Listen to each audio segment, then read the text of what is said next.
Okay, before starting, let me thank the organizers for the opportunity of giving this talk. And I use my time to talk about this work here, in which me and my collaborators derived a framework of quantum mechanical systems with deformed symmetries. And this led us to introduce a notion of indefinite probabilities. But before going to that, why deformed symmetries? Well, fortunately, my life is easier now that Fedele did this talk this morning. But in a nutshell, well, a common law is that space-time should acquire non-classical features at the Planck scale. One of the most likely possibilities is to actually make the space-time coordinates non-commutative. And if you do so, you can describe symmetries with standard Lie groups, but you have to resolve two quantum groups. This has also some phenomenological opportunities that range from multi-messenger astrophysics to more recent proposals with tabletop experiments.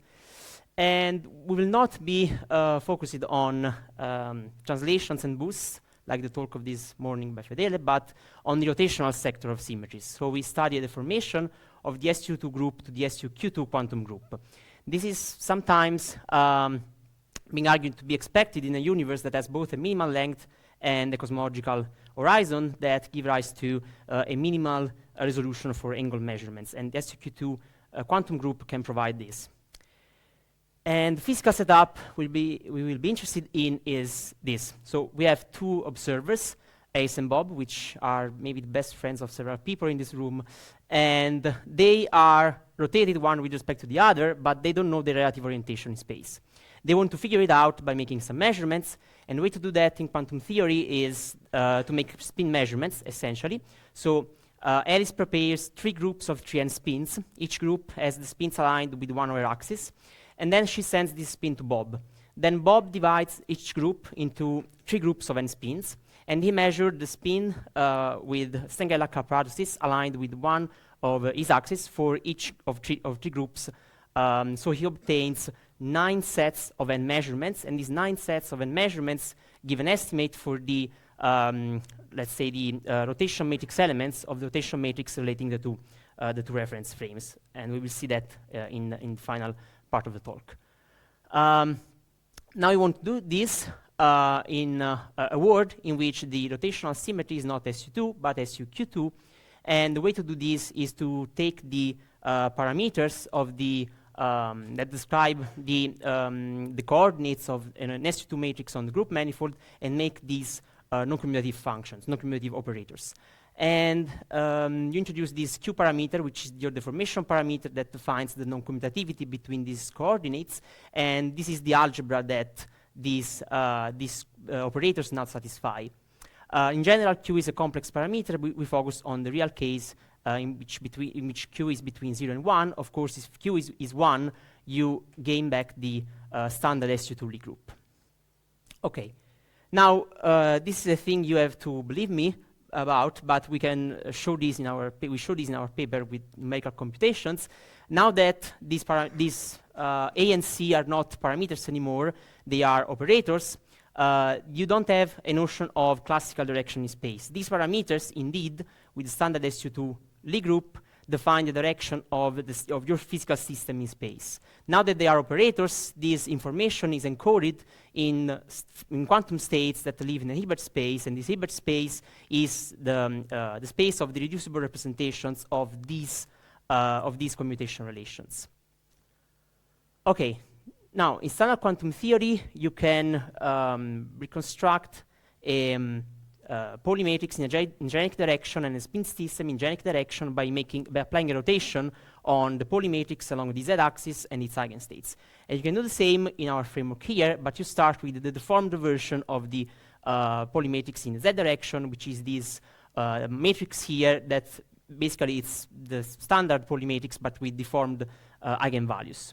And the eigenstates, of course, are undeformed with respect to standard quantum theory. Now you apply SUQ2 rotations to both the spin states and the matrix, and you obtain the generic spin state and the generic polymatrix in our framework. And of course, now the coefficients are not parameters, they're not complex numbers anymore, but are operators. They act on two copies of the SQQ2 algebra, one to define the direction of the spin state and one to define the direction of the Stengel-Lac apparatus in a nutshell. Now that we have states and observables, we can compute expectation values. But expectation values, since the coefficients of the spin states and of the the polymatrix matrices are operators, these expectation values are not complex numbers anymore, but are operators themselves. And this means that probabilities are operators themselves now, because probabilities are expectation values of the projection onto the spin up and spin down state of the polymatrix that models the measurement of the spin observable. And so if they are operators, it means that probabilities are not numbers anymore. They acquire quantum mechanical features, so they have variances and so on. And we have therefore probabilistic distributions for probabilities. Now these operators satisfy all the nice properties that probabilities should satisfy, so they are positive, semi-definite, they are Hermitian, they sum up to the identity operator, so the spectrum is limited between 0 and 1, as it should be. And of course, you can also compute these explicitly and check these properties by hand. Now we talked about just one observer, but we need two observers. So what about Bob? Well, Bob is introduced with yet another copy of the SQQ2 algebra that now models the relative orientation between observers, so the rotations between reference frames. And you can rotate spin states and polymatrices, and everything is SQQ2 covariant in the sense that expectation values and probabilities are invariant. Okay, but now more about these indefinite probabilities, which are the main characters of our framework. So, as anticipated, you now have probabilistic distribution for probabilities. And these are simply given by the projection of the geometry state that describes the experimental setup, which is given by the spin state direction and the Stengel-Lac apparatus direction, if you restrict to one observer, or this and the state that describes the relative orientation if you consider two observers. And the projection of this state is onto the probability eigenstates that we managed to compute in the separable case. So we compute the separable probability eigenstates, and this projection gives the probability distribution of that probability value. And of course, the main characters of these distributions, the one we'll be interested in, are the average value of the distribution and variance, which will enter the protocol. And the classical probability is, of course, described by delta distribution. Now, this is all abstract, but to actually define what a probability is in our framework, I should give you a sense of how a probability is computed in our framework. And the best thing we could came up with is this. Essentially, a probability measurement is this kind of picture, a measurement of n spin systems that. Okay, no, I thought that you. Okay, of n spin systems that gives you the estimate for the frequency of obtaining, for instance, a spin up in a measurement. So the experimental setup to measure the probability is a beam of n spins and a Stengel-Lac apparatus that lets you measure these n spin systems, and of course. The number of spin that you use defines the resolution of your measurement, because in the ideal world you would use infinite spins to measure the probability, but you can do that. In the real world, you choose a resolution that defines the number of spins that you should use to reach that level of precision. And if your precision is high enough, then you can observe the quantum mechanical uncertainty dominating over the statistical uncertainty that comes from the fact that you have finite resolutions, in a sense.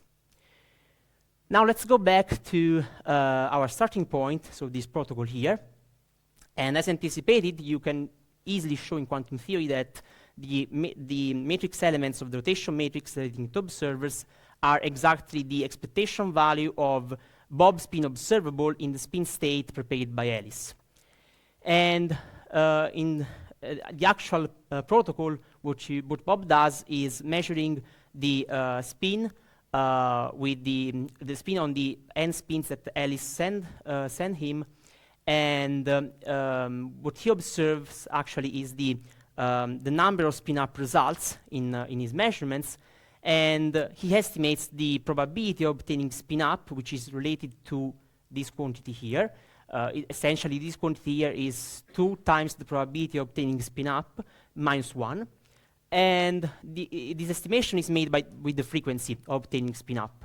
Now, the number of spin-up results is distributed according to a binomial distribution. You can easily compute the, of course, the expectation value and the variance. And the frequency is k divided by the number of measurements. So in the limit of infinite measurements, in the ideal case, they can reach, Bob and Alice can reach infinite precision for the measurement. So they can sharply measure the relative orientation. But what changes when we introduce the STQ2 deformation? Well, now you have a probability distribution for the probability that depends on the geometry states that describe the experimental setup. And now the number of spin-up results is distributed according to a joint probability distribution, which is a deformed binomial that is given by the binomial distribution that we had before times the probability density of obtaining a certain value for the probability. You can compute this with the expectation value, the average value of this distribution, and the variance with the law of total expectation. The average value is undeformed, and variance gets an n squared term under the square root. And so what this means is that if you now compute the frequency, which is k divided by n, and you take the ideal case of infinite measurements, you have a non-vanishing variance coming from this factor here. And this non-vanishing variance is actually fundamental in the sense that it's unavoidable even in the limit of infinite measurements. And it does not, the fact that you have at least, that you cannot simultaneously measure sharply all the rotation matrix elements is not dependent from the choice that you make for these geometry states. So it's not a matter of what you choose for these geometry states to describe the experimental setup, because these are really incompatible measurements. Okay, so I'll sum up here. Take-home message: if you deform symmetries, it seems that you have to give up your your standard notions of probabilities, and accept that they become indefinite in some sense. This has some observable consequences on the fact, for instance, that observers cannot sharply measure the relative orientation. And now we are trying to find some connections with related works in the framework of quantum reference frames, done, for instance, by Professor Bruckner and collaborators. We want to study, we want to introduce correlation measurements to see, for instance, whether this framework violates the Zielson's bound or not. And either case, I think it's an interesting thing. And then we also would like to study other sectors like translations and boosts with this kind of framework. And with this, I thank you for your attention. Very much. We have a question over there. Thank you very much. Thank you very much for the nice talk. So you talked about translations and boosts in the future directions. So is there literature on that? So the quantum Poincaré group, is it understood? Well, and are there irreducible representations classified? Yeah, the quantum Poincaré group is I would say well understood. There are several works also by Fedele, but I think that we here took a different approach to the problem of introducing deformed symmetries in quantum mechanical systems. So we have to try to figure out what happens with the similar framework with these symmetries, but we're not sure of that. No, okay. We have time for one more question.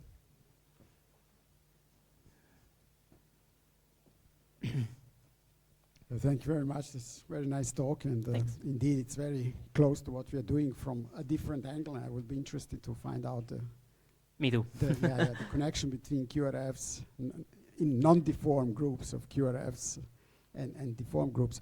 But do you have an idea what Q would be, or how should I think about Q? What should fix the Q? Well, the frameworks in quantum gravity that use SUQ2 group typically relate this to the exponentiation of the ratio between the Planck length and the cosmological constant, let's say. Okay, the product between the Planck length and the cosmological constant. But that's just one suggestion, I would say. For instance, loop quantum gravity spin networks in group field theory, there are some works in which the local gauge group is deformed into SUQ2 group to introduce a cosmological constant. And there is this work by Rovelli and Bianchi that I mentioned that relates this to the fact that you have a minimum angular resolution, and so it's always related to that from a physical standpoint, but it can really be anything. The important thing is it should be close to 1, because rotations are pretty classical to us, so it should be close to 1. Okay, thank you, Vittorio. Okay, thank you.